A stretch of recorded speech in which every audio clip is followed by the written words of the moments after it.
சூரிய திசையில சூரிய புத்தி நடக்கும் பொழுது நமக்குள்ள ஒரு கோபங்கள் வரும், நமக்கு ஒரு அங்கீகாரம் கிடைக்கலங்கிற வருத்தம் வரும், நம்மளை இன்னொருத்தவங்க கீழே தள்ளிடக்கூடாதுங்கிற ஒரு பெரிய எண்ணம் உருவாகும்.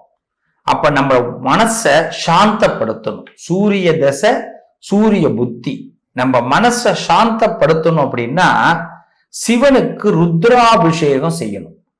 நமக்கு உங்களுக்கு சூரிய தசை நடக்குதா, அதுல சூரிய புத்தி நடக்குதா, சிவனுக்கு ருத்ராபிஷேகம் பண்ணி பாருங்க.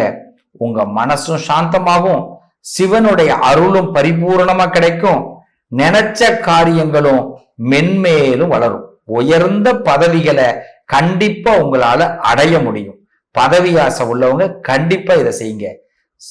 சூரிய தசை சூரிய புத்தியில ருத்ராபிஷேகம் திங்கட்கிழமையில செய்யுங்க. வாழ்த்துக்கள், நல்லதே நடக்கும்.